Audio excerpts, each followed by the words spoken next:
بسم الله الرحمن الرحيم. الحمد لله رب العالمين، والصلاة والسلام على أشرف الأنبياء وسيد المرسلين حبيبنا محمد وآله وصحبه أجمعين. اللهم ربنا آتنا في الدنيا حسنة وفي الآخرة حسنة وقنا عذاب النار، آمين. اللهم يا مقلب القلوب ثبت قلوبنا على دينك، آمين. بەڕێزان و خۆشەویستان، السلام عليكم ورحمة الله وبركاته.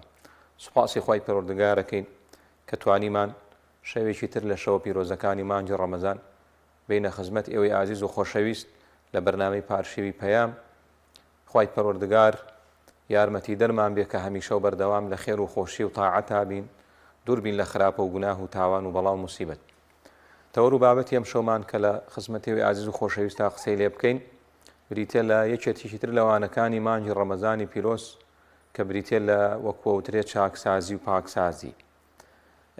خوای پەروەردگار لە قورئانە فەرموویەتی إن الله لا يغير ما بقوم حتى يغيروا ما بأنفسهم. خوای گەورە فەرموویە بە دڵنیاییەوە خوای پەروەردگار حاڵ و باڵی هیچ گەلوونەتەوە و میلەتێک ناگۆڕێ ئەگەر خۆیان چاک نەکەن.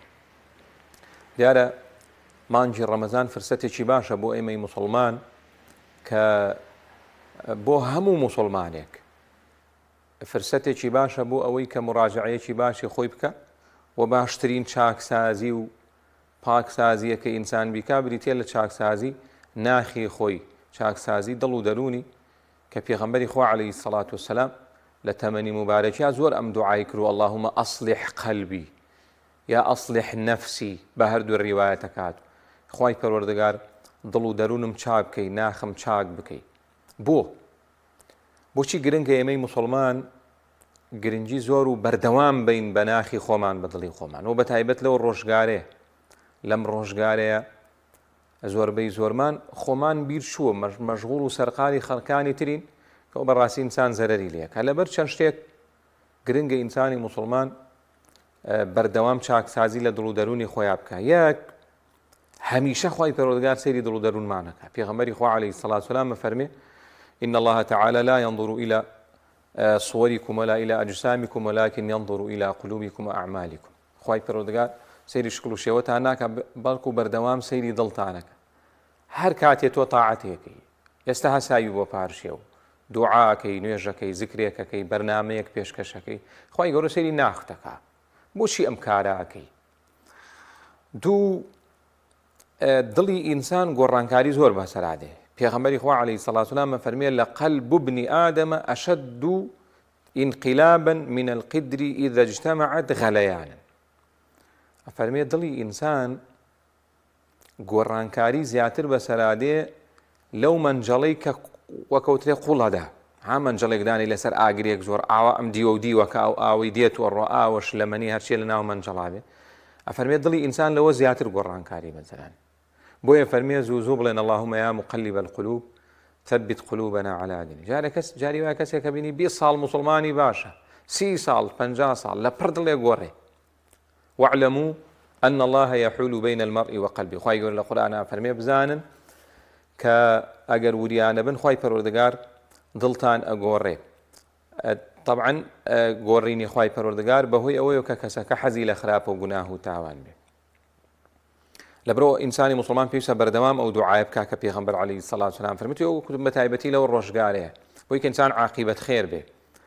سێ، جاری وا هەیە دوو موسڵمان یەک کردەوەکەن، بەڵام بەپێی نیەت و مەبەستی دڵیان پاداشەکانیان زۆر جیاوازە.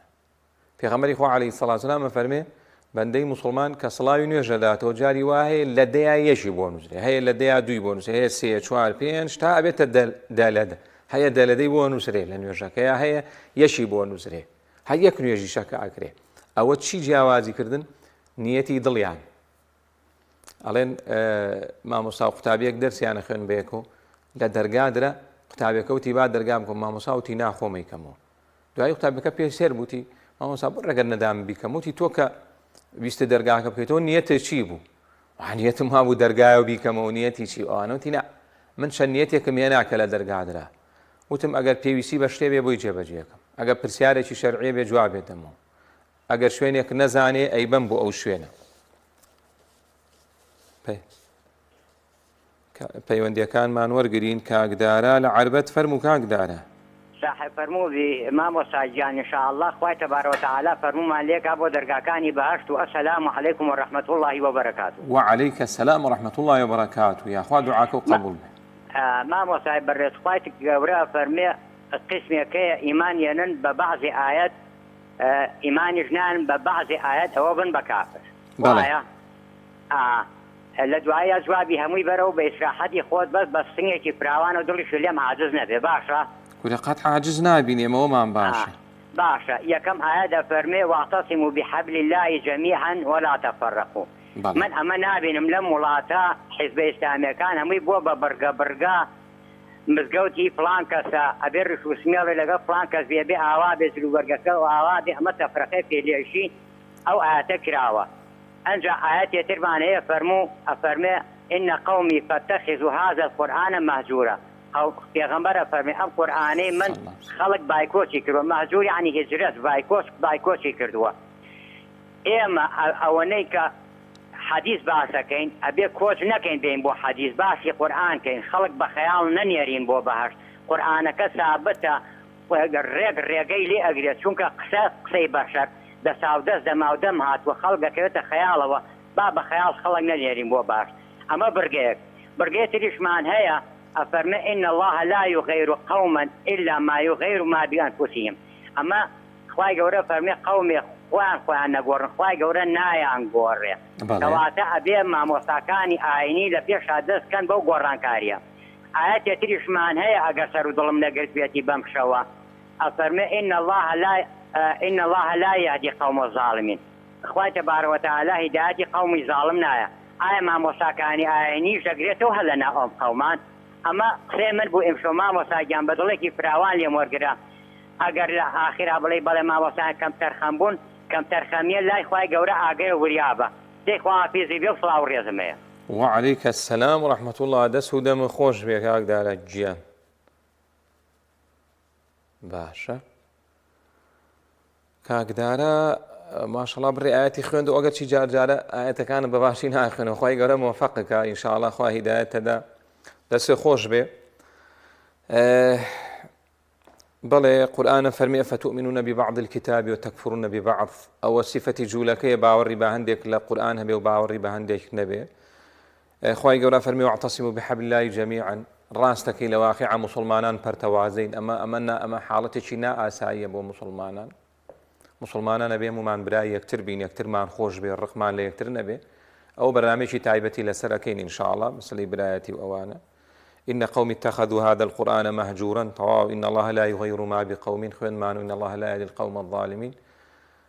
طواو ما نهم آيات قرآن وقرآن بيروز هميشة وكو خواهي قولا فرمي إن هذا القرآن يهدي للتي أقوم. قرآن هميشة رينمائية كابو بهسترين وشاكترين وباشترين ريقا بلام قرن أوي دسي بيو بقرين. خواهي پرودگار موفقك دسو چاو خوش بهدايتي همو مامدا أبي همومان خومان بكم ترخم بزانين أو السرتاي چاكردن معنا. هر كسي بيوا بخوي زور باشا كامل نقصي قوري زور بمعنا يسيما همومان بيمان ويا عيب معني أو كسي كزور تاوان بار لمولاتي برولي برساليم عيب مني أو كسي كموشي خلق نادا أو خلقي خصوتا أو نار رحتي برولي برساليم أم حكمته زور باشا زور چاك تازا زور بي عيب أو قرفتك هيتي خوي بتاوان بار نازاني. بله مامۆستا خەلیل لە سلێمانی فەرموو. مامۆستا خەلیل السلام عليكم مامۆستا. وعليك السلام ورحمة الله وبركاته. مامۆستا ئیسە جەنابت فەرمووت وتی هینوا هەیە لە پاش 20 ساڵ 30 ساڵ 40 ساڵ گۆڕانکاری بەسەرایە و لە ئەگۆڕێت. بەڵێ ئایا سەبەب چییە هۆی چییە پیاوی وا هەیە کەسێکی وا هەیە 40 ساڵ عیبادەتەکە دوای ئەوە ئەگۆڕێ و دێتەوە سەر بێ بڕوایی و ئەمە گۆڕانکاری دەکاتە تاوان ڕوونکردنەوەیەکمان بۆ بکە خوای گەورە جەزات بداتەوە زانی سەبەب و هۆکەی ئەگەڕێتەوە بۆ چی شتێک سەرچاوی ئینشاءڵڵا سەرچاو مامۆستا خەلیل گیان. ئایا خان لە هەولێر فەرموو. ئایا خان باش مامۆستا بەرز سەربەرز بێ خوشکەکەم. سپاس مامۆستا تەوەری کە لەسەر چاکسازی بڵا لە مانگی لۆ مانگە پێویستیدا بجدي أمن توشي شكر زۆر ناخۆشاتم لە ژیانم. ڕەمەزان مانجی لێ بدەیە مانجی مثلا عیبادەتە مانجی خوداپەرستیە. دوای بوونی منداڵک پیاوەکەم بەبێ پەرستی من بەبێ ئاگاداری من وەرەقەی تەلاقی هێنا لە مانجی ڕەمەزانی پیرۆز 6 ساڵ پێش ئێستا. چەند ساڵ پێش ئێستا؟ 6 ساڵ پێش ئێستا. هەتا ئێستا ئەمن لە شۆکەی دەبینی زۆر ناخۆشم، یعنی دوای بوونی منداڵێکی کوڕ دوای بوونی پێکەنانی خێزانێک مثلەن ئەو کابرا هەستا ئەو های کرد ڕاستە کێشەمان هەبوو ڕاستە مەشاکلمان هەبوو بەس ئەو بەیانجە حەدێک بەبێ ئەو ڕێی من وەربگری چوو وەرەقەی تەلاقی یۆمەتینە. هەتا ئەمن لە میوانداری هاتمەوە دەبینی وەرەقەی تەلاقی لە ماڵەیە. یعنی باشە ڕێی مامۆستایانی ئاینی چییە؟ یعنی ئێستا بەبێ ئاگاداری من ئەو ئیشەی کرد ئەو کابرا دوای بوونی منداڵک یعنی هیچشم پێ نەکرا حەقیان بەویدا، یعنی کا حەقی من کا مافی من، یعنی مافی من هەر ئەو نێ بەمسقاڵە کە پێیان گوتم. باش ئینشاڵڵا ڕێنمایی دەکەین بەسەر چاو دەست خۆش مامۆستا چاوەکەم خوال لەگەڵ بێ. باشە مامۆستا خەلیل پرسیارەوە کە ئەڵێ من وتم لە قسەکانمە خەڵکی وایە چەند ساڵێک دیندارێکە ئەو فەرمودەی پێغەمبەر عەلەیهی سەڵات وسەلام ئەفەرمێ جاری وا هەیە پۆزێکی ماوە بگا بۆ بەهەشت، یعنی بە ئیمانەوە بمرێ خوای گەورە بمان پارێزێ عاقیبەت شەڕە بێ و هۆکاری زۆرە مامۆستا خەلیل. ئەکرێ هۆکارێکی ئەوە بێ ئەو کەسە هەر ئیمان لە دڵیان نەبوو بێ وەکو پێویست. ئەکرێ هۆکارێکی خۆشەویستی دنیا بێ، خۆشەویستی دنیا و تەماحی دنیا و ئەوانە زۆری بۆ بێنێ. ئەکرێ هۆکارێکی ئەوە بێ کە ترسێکی زۆری بۆ هاتبێ، ناڕەحەت کرابێ و سزا درابێ و ئەشکەنجە درابێ بۆ ئەی دەست بەرداری دینێت. ئەکرێ هۆکارێکی برادری خراپ بێ، ئەکرێ هەر هۆکارێک لەو هۆکارانە کە ئینسانی پێ خراپە بن خۆشەویستی دنیا ئەوانە هەموو زەرەری هەیە، خوای گەورە بمان پارێزێ. و ئەم خوشکە بەڕێزە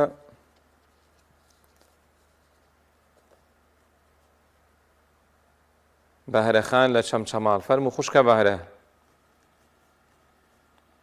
بەهرەخان. سلام مامۆستا باشی؟ عەلەیکم السلام وەڕەحمەتوڵڵی وبەرەکاتوه.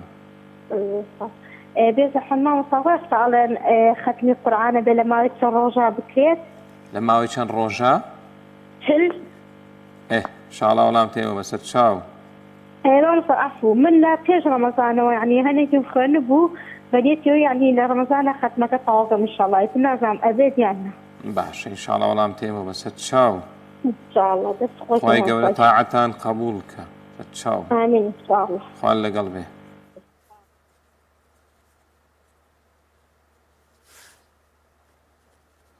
دایکی ڕەوەند لە سلێمانی فەرموو دایکی ڕەوەند. السلام عليكم. عليكم السلام ورحمة الله وبركاته. باشي بياتم صلاح خوا سەربەرزکە خوشکەکەم. باشي من نجي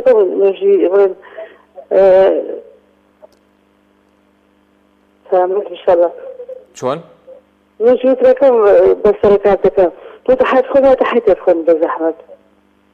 تێناگەم دەنگە ڕوونی عەفو. نجيوتر. نوێژی وتر تحيت خذها تحيت يفخن بزحمة. باشە. ئینشاڵڵا وەڵام تێمە. سيدنا محمود زغما في جلسات إذا ذكر الصوتي علي بخشتني. بلى. أنا شخصيا أطلع من ذكر الجيل تيرا خذ كافر إنسان مش والله فجأة. آمين أجمعين خواي جوريش باريزي. عشان ما فجأة نخوش ماني بقطعني. ستشاو كم. ستشاو. أبو باريز خوش وأنا تدعي إن شاء الله خالي رب جاري خالي سير. خال قلبي وعافيز. خال محمود.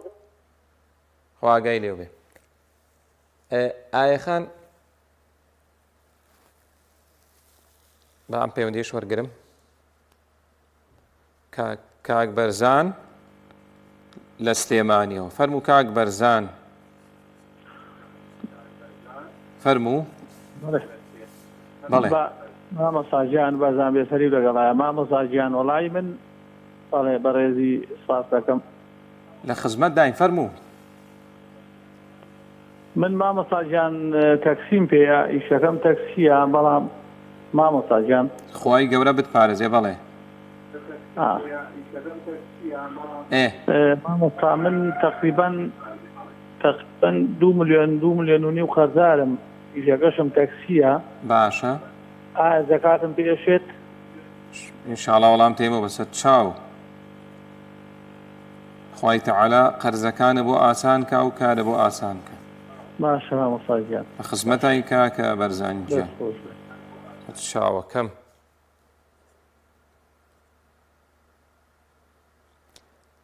ئەو خوشکە بەڕێزە پرسیاری تەلاقی کرد ئەگەر چی لە هەموو قسەکانی تێنەگەیشتم، بەڵام بابەتی تەلاق بەڕێزەکانم نە بە بەرنامەی ڕاستەوخۆ بێ نە بە مۆبایل پێویستە کا بچن بۆ لیژنەی فتوە یاخود بچن بۆ لای مامۆستایە کە ئەزانن مامۆستای تەواو ئەوانە، بەڵام عملی وایە لەبەروی لیژنەی فتوە دەستگایەکی ڕسمین و مامۆستای زیرەک و شارەزا ئەوانەی لێ لە هەر شوێنێکا کێشەی تەلاقتانە هەبوو لەم کوردستانەیە لە شارەکانیش بەعام لیژنەی فتوای مامۆستای ڕێک و پێک و چاک و ئەوانن پێویستە کا بچی بۆ لای ئەوان. بەهرەخان پرسیاری ئەوەی کرد ئەڵێ ڕاستە ئەڵێن ختمی قورئانە بێت لە 40 شەوا بکرێن. ئەوە زاناکان فەرموویانەوە ئاەت و حەدیث نییە، هەر کەسێک 40 شەو کەمتر یا قورئان دەور نەکات، یعنی تا 40 شەو قورئانی لەبەرتە دەوری نەکەیتەوە سەلەفی ساڵح وایان فەرمووە بیر تەچێتەوە، بۆیە باشتر وایە ئەو قورئانە دەور کردێتەوە. و هەندێکیان فەرموویانە ئەوەی خوێنەوارە مەکروه و خراپە بۆی نەک بڵێ تاوانە مەکروهە، یعنی باش نییە 40 شەو جارێ ختمێکی قورئان نەکا، و لە ڕەمەزان ئەوتیانە باش نییە ختمێکی قورئان نەکەی، بەس معناوە نیە تاوان بێ گوناح بێ ئەوان وتیانە مەکروهە و باش نییە. و ئەوەی خەڵکێکی زۆرمان هەیە قورئان بە ناڕەحەتیە خوێنێ پێش ڕەمەزان ختمی دەست پێ کردو، چۆن لەگەڵ قورئان نابی، چۆن قورئان بخوێنی خێرە، بەڵام تا زیاتر بخوێنی باشترە. ختمەکەی پێش ڕەمەزانە تەواوەکەی، ڕەمەزان ختمێکی تازە دەست پێەکەی، هەر چۆنێک بێ ئینسان لەگەڵ قورئان نابێ ئەجر و پاداشتی بۆ نووسێ. چونکە تاکە کتێب و نووسراوێک لەسەر زەویە کە بڵێ قول 20 خێرە بۆ بنووسێ بەس قورئانە. پێغەمبەری خوا عەلەیهی سەڵات و سەلام فەرمێ حرفێ لە قورئان بخوێنیتەوە 10 خێرت بۆ نووسێ، کەمە عیبادەتێکی زۆر گەورەیە. بۆنە سوورەی ئەلفاتیحا 143 حرفە، باشە ئەم 143 حرفە کە تۆ سوورەی فاتیحا خوێنی 1430 خێرە بۆ نووسێت بە پێی فەرمودەی پێغەمبەر عەلەیهی سەڵات.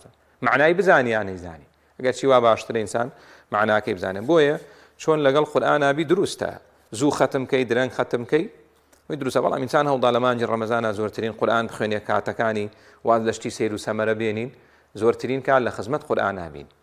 تەنانەت پێشینەی ئومەت لە سەحابە و لە تابعین زۆر جار وازیان لە شتی وەکەوترێ شتی زۆر باش هێناوە بۆ ئەوەی کە بەس سەرقاڵی قورئانەکە بن. دایکی ڕەوەند پرسیاری نوێژی وتری کرد. نوێژی وتر بە ڕێزەکانم کاتەکەی لە دوای عیشاوە تا بانگی بەیانی هەر کاتێ بیکەی دروستە، بەڵام لەم کاتەیە کە ئێمە تەراویحەکەین و دوای ویترەکەین باشتر وایە لەگەڵ ئیماما بیکەی هەڵی نەگری، بەس ئەو بەڕێزانەی بۆ خۆیان تەراویحەکەن لە ماڵ و تەراویح لە ماڵیشەوە دروستە، لەسەر کارەکەیش دروستە، بەڕێزێک حرەسە پاسەوانە هەرچیەکە ئیشەکەی وایە لە مارچێتێکی شەکا درەنگ دێتەوە بۆ خۆی تەراویح ویترەکەیەکە لە پارچەی وا ویترەکەی بکە باشترە. کاک بەرزان پرسیاریەوە کات ئەڵێ تاکسیم پێیە و قەرزارم دروستە زەکات وەرگرم. بەڵێ مادام قەرزەکە و بۆشتی تاکسیەکە کڕیوە بۆ نمونە پێداویستی ماڵت کڕیوە خانوت کردووە موچە درەنگ هاتووە قەرزت کردووە، یعنی بۆشتی حەڵاڵ و بەبێ زیاد ڕەوی قەرزت کردووە تا قەرزەکە دەدێتەوە زەکات وەرگرە. یەکێ لەو تاخم و سنفانەی کە خۆی گەورە لە قورئانە ئەفەرمێ زەکاتیان پێشێ کەسی قەرزارە مادام قەرزەکەیش دیارەکە لە ڕێگەی شەرعی و مەشروعا کرابێ ئەتوانی تا قەرزەکەت دێتەوە زەکات وەرگری. هەر بەڕێزی قەرزی کردبێ بۆ خانوو بێ بۆ پێداویستی ماڵی بێ بۆ نەخۆشی بێ بۆ مناڵی بێ مادام پێویست بێ لە شەرعا ئەتوانێ بای قەرزەکەی زەکات وەرگرێ. باش خاڵێکی ترکە وامان لێ کامی موسڵمان زیاتر و زۆرتر گرنگی بە دڵمان بدەین ئەوەیە کە دڵ بەڕێزگام کاڵین دڵ عەقڵیشی لەگەڵایە. دڵ و عەقڵ وەکەوترێ بڕیاردەری مرۆڤە، یعنی کە بڕیاردا من قسە بکەمەوەی بڕیاردا تۆ تەماشاکەی و بڕیاردا جۆگری چییە؟ دڵە. بۆی ئەبوو هورەیرە ڕەزای خوای لێبێ فەرمێ القەلب مەلیک مطاع، دڵی ئینسان پاشایەکە و گوێڕایەڵی ئەکرێ. دوای ئەفەرمێ والأعضاء جنوده ئەم ئەندامانەی ئینسان سەربازی ئەو پاشایەن ئەگەر پاشاکە چاک بێتری چاک ئەوەی کابینی من بەدەمم قسەی ناشرین ئەڵێم یا سەیریشتی خراپ بکەم یا گوێ لەشتی ئەوە نیشانەی وایە دڵەکە خراپ بوو چونکە ئەگەر دڵەکە چاک بێ ئەو کاتە ئەو مرۆڤەی چاکە بێ وەزانەکانە فەرموون خراپبوونی دڵ وەکو بەعزێک زاناوە تەشبیهیان کردووە نێزانای سەردەم ئەڵێن کە دڵی ئینسان خراپ بوو جاریوە کەسێکە بینی زۆر چاکاکە بەڵام لە ژیانی ڕۆژانەیە ڕەنگ ناداتەوە ئەڵێن وەکو ئەو وایە ئاو بکەیتە تەنچیەوە ئەم تەنچیە کونی تیا بێ تۆ هەر ئاوی پانشی تیەکەی ئەو کونی تیا ئیسفادەی لێ ناکە ئەمێش زۆر جار ئەم چاکانەکەین نوێژەکەین تەراویحەکەین قورئانە خوێنین زیکرەکەین بەڵام دڵمان کونی گوناه و تاوانی تیا بەهۆی گوناه و تاوان و دڵمان کون بوو بۆیە بەرهەمێکی زۆر جار نابینی کە لە دنیاە بەرهەمەکەی نەبینی لە قیامەت شاکەمتر و ئامانجی گەورەی شەیتانەوەی زاڵ بێ بەسەر دڵی ئینسانە عەبدوڵای کوڕی عەباس ڕەزای خۆیان لێبێ فەرمێ الشەیطان جاثم على قلب ابن آدم ئەو شەیطانە چۆچی داداوە لەسەر دڵی ئینسان فإذا غفل وسوسه هەر چاوەڕێتی ئەو ئینسانە بێ ئاگا بێت ئەم بێ ئاگایە لەم ڕۆژگارێ ئەوەندە زۆرە هەر بێ ئاگا بوو ئەم شەیطانە هەزار و دەیان وەسوەسەی بۆ دروست دەکەن وإذا ذكر خنس بەڵام زکرێکی کرد تاعەتێکی کرد چاکەیەکی گوێی لە شتێکی باش کرد شەیطانەتر وردە لێی دوورەکەوێتەوە ناتوانێت بۆی هەر کاتێک ئینسان وشی تاوانێ بکە خراپێ بکە بڵێ لا إله إلا الله بە دڵخوای گەورەی پارێزێ هەر کاتێک سەخڵەت بووی دڵە ناخۆش بوو ئەو کە حاڵەتی ئێستا زۆرە بڵێ لا إله إلا الله خوای پەروەردگار دڵت خۆشەکە باوچی عفو باوکی سەلام بەڵێ باوکی سەلام لە کەرکووک کۆتا پەیوەندیمانە فەرموو باوکی سەلام سلام علیکم وعليك السلام ورحمة الله وبركاته براكم مامۆستاجان خۆزەدار آمين أجمعين کوڕێکم هەیە گەنجە ژنی نەهێناوە خانوێکی کڕیوە و 20 ملیۆن قەرزایە کوڕی خۆت بەڵێ کوڕی خۆم و مۆزەفیشە ڕاتبیێ باشە اینجا دەکاتی پێشە یاننا باش نوێژی شەکە ئەرە وەڵڵا ئینشاءڵڵا وەڵام تێمە بەسەر چاو باگەزاردا دەست خۆش بێ خوان لەگەڵ برای من خۆی گەورە هەر مسلمانێک قەرزارە لەم کاتە پیرۆزەیە داواکەین لە خوای پەروەردگار بۆی ئاسان کا و قەرزەکانی دەفع کا بە تایبەتی بۆ ئەو کوڕیت و برا بەڕێزەکەم وەکو وتم خوای گەورە لە ئایەتی 60 سوورەتی التەوبەیە باسی ئەو کەسانەکە کە زەکاتیان پێشێ تاقیمێکیانە فەرمێ والغارمین غارم قەرزارە بە پێی فەرمودەی پێغەمبەر عەلەیهی سەڵات وسەلام هەر کەسێ قەرز بۆ خۆی بکا یعنی بۆ پێداویستی خۆی نەک بۆ شتی زیادە مادام ئەم کوڕەت هەر ئەم خانووی هەیە شتێکی تری نییە بۆی بفرۆشە جاری من خانوویەکەم کڕیوە بە قەرز بەڵام لەو لاوە زەویەکی ترم هەیە دوانم هەیە خانوویەکی ترم هەیە داومەتە کڕێڵێم بابە پەلەنەکەم ئەمە بێگومان کەمە قەرزیم بەس ئەم کوڕیتەوە گەنجێکە تا ئەم تاقە خانووی هەیە 20 ملیۆن قەرزارە وەکوتم تاوەکو قەرزەکانێداتەوە مادام ئەهلی تاعەت و نوێژ و ڕۆژوە بە تەئکید زەکاتی پێشێ و زەکات وەرەگرێت تاوەکو قەرزەکانێداتەوە قەبیسەی کوڕی مخاریق یەکێ بوو لە هاوڵان ڕەزای خوای لێبێ ئەفەرمێ سوڵحێکم کرد خوێن کەوتە سەرم بۆی من بزان قەرزەکە جاریوە بۆ خۆتە جاری وایە بۆ سوڵحێکە بۆ پرۆژەیەکی خێری قەرزت کردووە ئەفەرمێ هاتم بۆ لای پێغەمبەر عەلەیهی سەڵات وسەلام ئەی پێغەمبەر عەلەیهی سەڵات وسەلام وەڵا قەرز هاتووەتە سەرم و ناڕەحەت بووم وانە یعنی خۆشی فەقیر نەبووە پێغەمبەری خوا عەلەیهی سەڵات وسەلام فەرمی پەلەمانی مەکە تاوەکو زەکاتێک دێ بۆ دەفعەکەین کەواتە کەسێکیش بۆ پرۆژەیەکی خێری قەرزی کردبێ بە پێی ئەم فەرموودە صحیحەی پێغەمبەر عەلەیهی سەڵات وسەلام قەرزی پێشێ بۆیە بەڕێزەکانم ئینسانی مسلمان تا بۆ یەکرێ خۆی لە قەرزە پارێزێ لەم ڕۆژگارەیە بابەتی قەرز بۆ بەشێکی زۆر ئاسایی لای خەڵکێکی زۆر هەتا بۆمان نەکرێ قەرز نەکەین بەڵام کە زۆریشت بۆ هات قەرز دەکەی و ئەو کەسێکی کە هەبووە نیەتی خێر بێنێ لە قەرزە چونکە پێغەمبەر عەلەیهی سەڵات وسەلام مەفەرمێ قەرز شەتر و نیوەی وەکەوترێ خێرە یعنی بۆ نمونە تۆ 10 وەرەقە داوە بە من بە قەرز وەکوای 5 وەرەقەت کردوێ بە خێر بەڵام شتێکی تریشمان هەیە بەداخەوە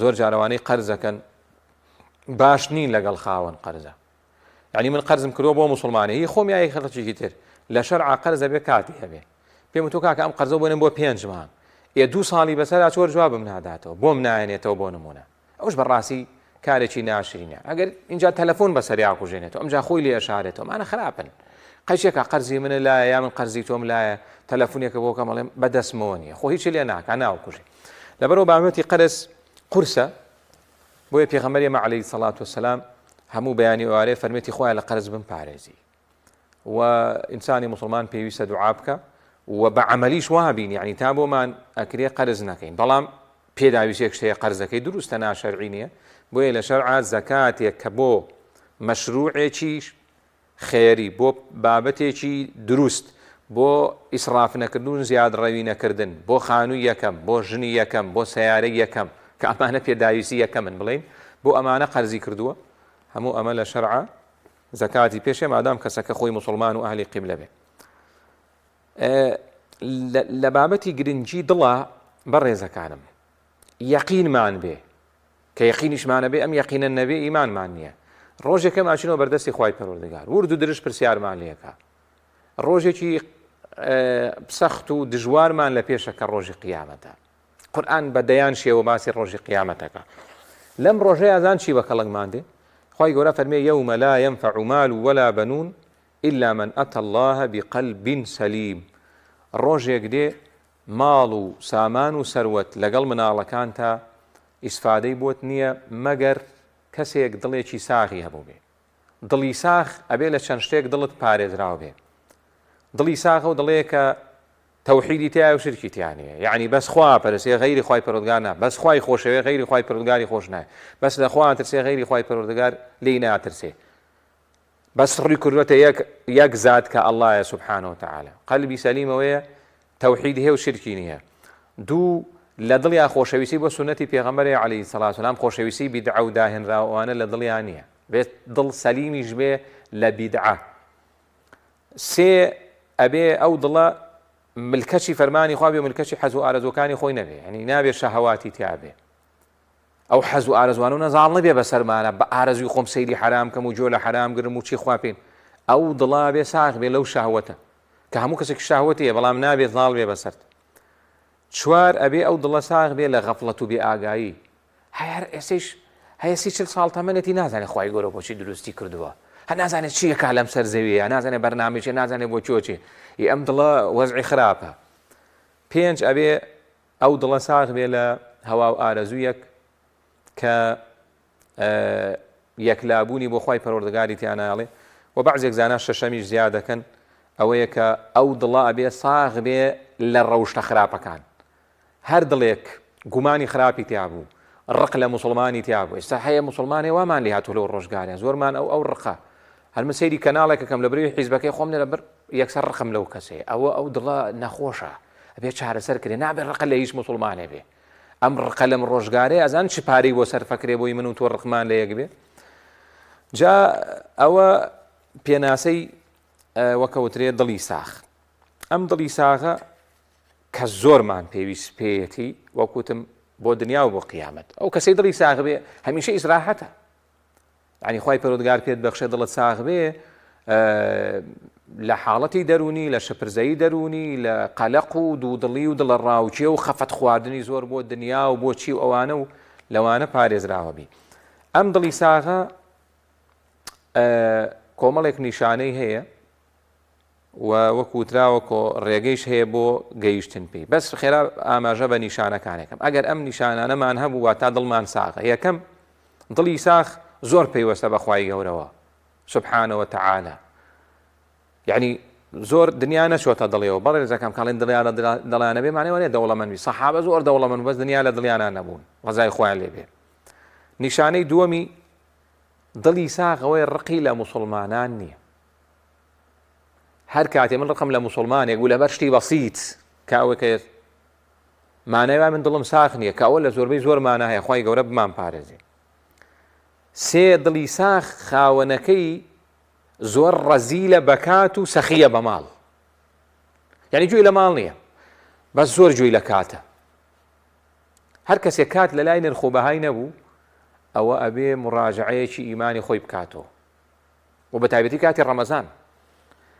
يعني ئەگەر من لە غەیری ڕەمەزانە 3 ساعت سەیری مۆبایلم کردبێ و ئاوام کردبێ یا 3 ساعت یاریەکەم کردبێ کە ئیسفادەیەکینەوە یا چوومەتە دەرەوە بۆ کافتریا و مافتریا خوای گەورە بمان پارێزەکە گەنج و منجەواکەن ئێستش لە ڕەمەزان هەروە بم یعنی دڵم ساغ نییە با بە ڕۆژیش بم با نوێژیش بکەم. چوار دڵی ساغ زۆر خۆشحاڵە بە چاکە یعنی کە ئەو زەکاتە دەرەکا زۆر دڵی پێخۆشە بەسەکە من زەکاتم دەرکرد لە ناخەوە دڵم خۆش نەبوو ئەوە نیشانی وایە دڵم ساغ نییە بەڵێ فەرزەکەم لەسەر لاچێ کە بە ڕۆژوو بم دڵم بەو ڕۆژەوە خۆش نەبوو نیشانەی وایە دڵم ساغ نییە و زۆر بێتاقەتە بە تاوان هەر کەسێ دڵی بە تاوان خۆش بوو لە ئیمانی خۆی بترسێ پێغەمبەری خوا عەلەیهی سەڵاتو وەسەلام فەرمێ من سەرەته حەسەنەته وساءته سەیئەته فهو مؤمن هەر کەس دڵی بە چاکەکانی خۆش بوو و بێتاقەت بوو بە خراپەکانی ئەوە باوەڕدارە ئەگەر عەکست کردەوە مانای وایە باوەڕداری تەواو نیت یا هەر باوەڕدار نیت کە تاوانمان کرد بێ خێراتە ئەوە بکەین نەک دڵت بە تاوانەکە خۆش بێ و جا تاوان بڵاوکەیتەوە خوای گەورە بمان پارێزێ. پێنجەم نیشانە لە نیشانەکانی دڵی ساغ ئەوەیە کە هەمیشە گرنگی بەوە ئەدا ئەم کردەوەی کە کردوێتی بۆ خوا ڕاست و دروستە ئەوەیە خوا داوای کردووە یعنی ئەبێ من و تۆ کەیسە خۆمان ماندووەکەین چەند سەعاتێ خۆمانەگرینەوە لە خواردن و خواردنەوە کە هەڵەسی بۆ پارشێ و کە خێر و خێراتەکەی کە قورئانە خوێنی کە ئەچی بۆ نوێژی بەیانی ئەبێ بیرێکیش بکەینەوە ئەرێ منەمە بۆ خوای گەورای کەم طبعاً ئەسڵ وای هەروە بێ هەر بۆ خوای پەروەردگارە بەڵام شەیتانیش بەردەوام لە سراع ململانیای لەگەڵێ بەردەوام حەز و ئارەزوەکانت بۆ زیاد دەکا بەردەوام ڕیا و بەرچاوێنیت بۆ زیاد دەکا بەردەوام لە خۆباییبوونت بۆ زیاد دەکا بەڕێزەکان ئێمە بەردەوام تا ئەو دەقەی ڕوح لە لاشەمانەیە ئێمە لە سراعین ئێمە لە ململانەیەین ئەبێ لەم ململانەیە دەرچی تاقیکردنەوەکە وای خوای پەروەردگار ئەفەرمێ الذي خلق الموت والحياة ليبلوكم أيكم أحسن عملا ئێمە لە تاقیکردنەوەیان خوای پەروەردگار دڵی ساغمان پێ ببەخشێ ئێستا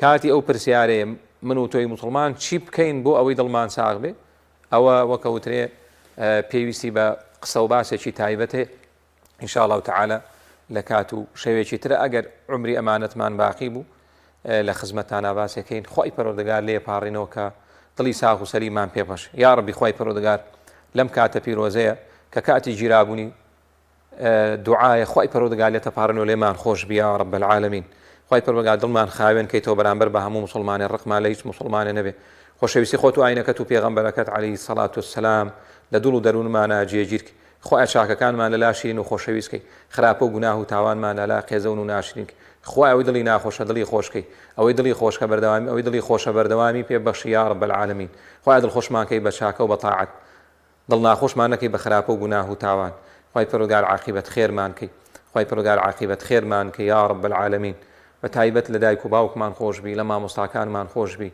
ئەوانەی فێری دین و ئیمان و ئەخلاق و خوێندن و خوێنەواریان کردین خوای پاداشیان دەیتەوە بە تایبەت پاداشی دایک و باوکمان دەیتەوە یا رب العالمین ئەوانەی کە مردوون قەبرەکەیان بۆ بکەی بە باخێک لە باخەکانی بەهەشت ئەوانەی کە ماون تەندروست باشیان خوای ئەو برا خوشکانەی گوێیان لێمانە یا ڕەبی خوای پەروەردگار دڵیان دامەزراوکەی ژیانیان پڕکەی لە خێر و خۆشی ئەوانەی نەخۆشن شفایان بۆ بنێری خوایانی نەخۆشن شفایان بۆ بریان ئەوانەی قەرزانن قەرزیان بۆ دەفعکەی ئەوەی هەر نیاز و مەبەستێکی خێر لە دڵیاتی بۆی جێبەجێکەوەی مناڵ نیە پێی بەخشەوە هەیە بۆی ساڵحکەی خوای ماڵەکانمان پڕکەی لە خێر و بەرەکەت بە تایبەتی ئەو ماڵانەی گوێیان لە ئێمە یا رب العالمین خوای پەروەردگار هەر ماڵە موسڵمانێک کێشە و گرفتیە بۆی چارەسەرکەی هەر ئافرەتێک مێردەکەی بۆی خراپە هیدایەتی مێردەکەی بدەی هەر پیاوێک خێزانی بۆی خراپە خوای هیدایەتی خێزانی بدەی ئەوەی مناڵی خراپێ خوای هیدایەتی بدەی لەو مانجی هیدایەتەیە یا رب العالمین خوای پەروەردگار لێتە پاڕێنەوە کە چاکەکانمان قبوڵکەی لە هەڵە و کەم و کورتەکانمان خۆشبی خوای ئەم کوردستانەمان بۆ پڕکەی لە خێر و بەرەکەت لە ئەمن و ئەمان لەگەڵ سەرجە وڵاتی موسڵمانانە بیپارێزی لە هەموو دەرد و بەڵاو و نەخۆشی و ناخۆشی